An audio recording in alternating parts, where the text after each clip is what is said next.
If you ever look at the bottom of a disposable bottle or cup, you probably notice this symbol. Seeing this, many people assume the item they are holding should be tossed in a recycling bin. Yet many of these plastics are incapable of being recycled at most centers. In fact, of the 360 million tons of plastic created worldwide each year, only 9% is ever recycled.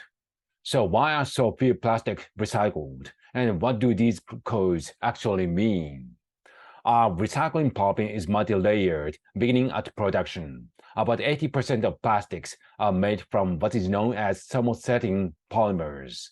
These plastics gain stability through curing, a process that hardens a material by irreversibly cross-linking its molecular change.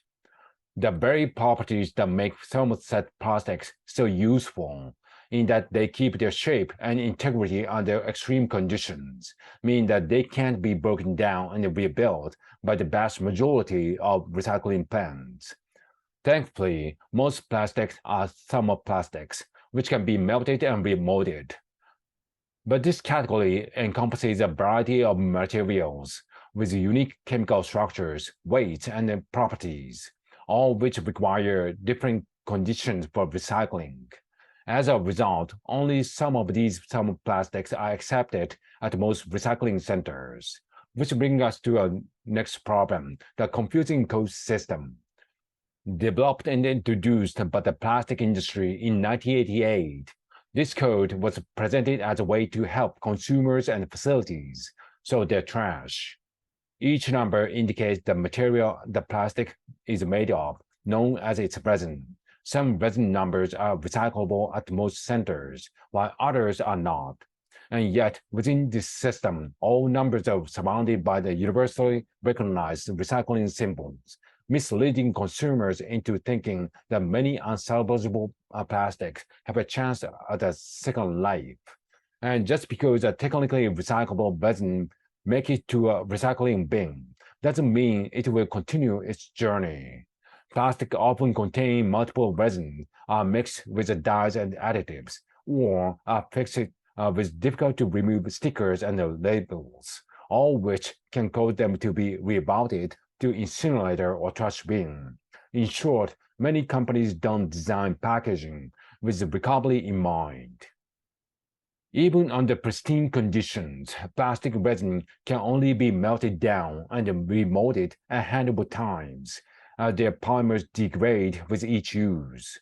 If all these issues make you feel as if recycling plastic is infeasible, you wouldn't be the first.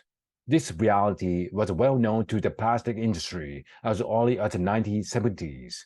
Despite their doubts that widespread recycling would ever be economically viable, the industry threw millions of dollars into ad campaigns. Within the US, the plastic industry quietly lobbied state governments, leading a majority to adopt laws requiring that plastic bear the confusing resin codes. And with this, a burden of fixing the growing plastic waste problem was pushed from the industry onto the consumer. Today, the situation has only gotten worse. The rising cost of properly separating all this waste, paired with fewer international buyers of recycling scraps, has forced many cities to shut down their curbside recycling program altogether. So, how can we fix growing plastic waste system? It's clear that we must reduce the plastic we consume. More than a quarter of the plastic waste comes from packaging materials. Many manufacturers have taken steps in the right direction, phasing out unnecessary plastic films and switching out plastic tubes and tubes with more easily recyclable materials or compostable options. For the plastic that do remain, one solution is to work towards a circular economy for plastics. This means creating fewer new plastics, eliminating those that single use, ensuring the plastic that remain can stay in circulation via recycling. Such a system will rely on policies that regulate plastics starting at their production, ensuring that all plastic created are free from contaminant that could harm their ability to be recycled.